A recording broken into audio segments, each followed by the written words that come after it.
आप देख लेना, एक दिन मैं इन लोगों को हुक्मरान बना कर ही दम लूंगा। बहुजनों के मसीहा, बहुजन नायक, क्रांतिकारी, महान तपस्वी, महान त्यागी, बहुजनों के मार्गदर्शक और वैज्ञानिक से बने सामाजिक वैज्ञानी मान्यवर साहिब श्री कांशीराम जी के त्याग और संघर्ष भरे जीवन की दास्तान हम आपके साथ साझा करते हैं। बात 1980 की है। साहेब ने पटियाला के लाहौरी गेट के नजदीक स्थित वाल्मीकि बस्ती में आना था। कौर चंद और भल्लाजी, बामसेफ के कार्यकर्ता, ने बस्ती के 2 लोगों जसवंत हींग और कर्मचंद सूद से कहा कि आप कांशीराम जी को रिसीव लेने करने चले जाओ। जसवंत रॉय हैरानी भरे अंदाज में कहने लगे, आप कहते हो कि कांशीराम बहुत बड़े नेता हैं, वे तो फिर जहाज में आएंगे। उन्हें रिसीव करने आप किसी बड़े आदमी को भेजिए जिसके पास कार वगैरह हो। मेरे पास तो है ही एक साइकिल। कौर चंद कहने लगे, इसमें कोई शक नहीं,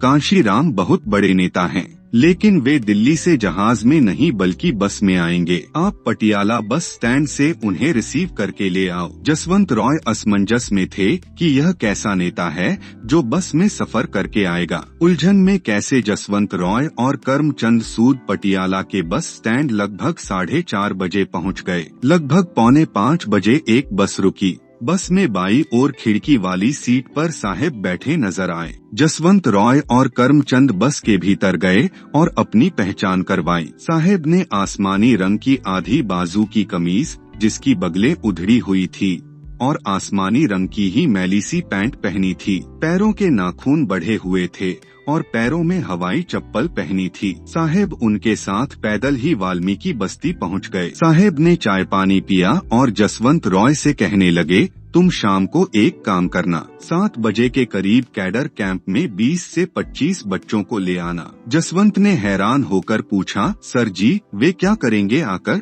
यह मैं तुम्हें तभी समझाऊंगा। जसवंत 4 बच्चे अपने, 2 अपने भतीजे के जो उत्तर प्रदेश से आए हुए थे, 3-4 बच्चे पटियाला में ही निवास करती बहनों के और कुछ आस पड़ोस के करीब 19 से 20 बच्चे इकट्ठे करके कैडर वाली जगह पहुंच गया। साहेब ने जसवंत को कहा कि जब मैं मंच से इशारा करूंगा तो तुम इन बच्चों को जोर जोर से शोर मचाने के लिए इशारा कर देना। वैसा ही हुआ। जसवंत रॉय का इशारा पाते ही बच्चों ने शोर मचाकर आसमान सर पर उठा लिया। जो लोग साइकिलों पर वहां से गुजर रहे थे वे वहीं रुक गए, यह देखने के लिए कि आखिर यहाँ क्या चल रहा है, आखिर माजरा क्या है। कुछ लोग बिछाई हुई दरी पर बैठ गए कि शायद कोई मदारी तमाशा दिखाने वाला है। जब ठीक ठाक भीड़ जमा हो गई तो साहेब अपने अंदाज में आ गए। उन्होंने जेब से पेन निकालकर अपने 15 से 85 वाले फॉर्मूले से लोगों को सभी समस्याओं की जड़ के बारे में समझाना शुरू कर दिया।